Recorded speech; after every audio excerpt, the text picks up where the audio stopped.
ఇది మనకి daily fair value gap. Hmm. ఇది daily SIBI fair value gap.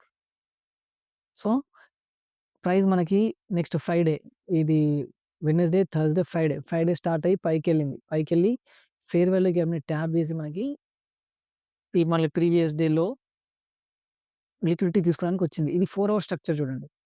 4 అవర్‌లో సేమ్ ఇక్కడ మనకి వెడ్నెస్‌డే స్టార్ట్ అయింది. ఓకే.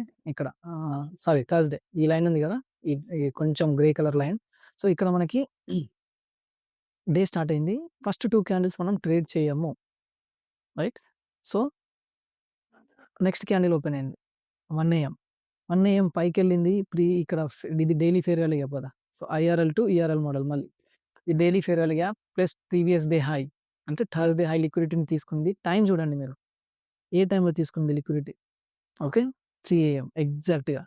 3 ఏఎంకి లిక్విడిటీ తీసుకొని మనకి స్ట్రాంగ్‌గా బేరిష్ క్లోజ్ అయింది ఇక్కడ ఈ 3 ఏఎం క్యాండిల్. రైట్. సో, 15 మినిట్స్‌లో, 5 మినిట్స్‌లో చూసుకుంటే మనకి ట్రేడ్స్ దొరుకుతాయి ఇక్కడ మనకి చూడండి. ఇది మన target. Right.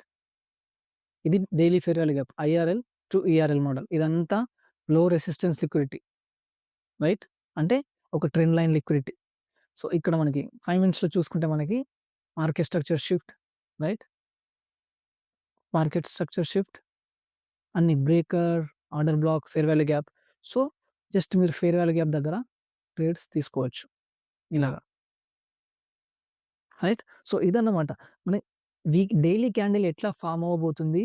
Plus 4 hour candle మనకి ఎట్లా స్ట్రక్చర్ ఇస్తుంది. ఓకే. 4 అవర్ క్యాండిల్స్ మనకి ఎప్పుడు ఏ టైంలో స్ట్రక్చర్ ఇస్తుంది. ప్లస్ 1 అవర్ ఇంపార్టెంట్ మనకి. అన్నిటికంటే main 1 hour chart. Okay. 1 hour చార్ట్‌లో మనకి ప్రైస్ ఎట్లా లిక్విడిటీ తీసుకొని స్వింగ్ హై, స్వింగ్ లోస్ తీసుకొని ఎట్లా క్లోజ్ అవుతుంది, ఏ టైంలో క్లోజ్ అవుతుంది అనే ఐడియా ఉంటే మనం ఒక మోడల్ ఫార్మ్ చేసుకోవచ్చు. ఓకే. సో, ఇదన్నమాట. Hope you like it. ఇంకేమైనా డౌట్స్ ఉంటే మీరు కామెంట్స్‌లో పెట్టండి. నేను మళ్ళీ వీడియో చేయడానికి ట్రై చేస్తాను. Okay. Hope you like it. Take care.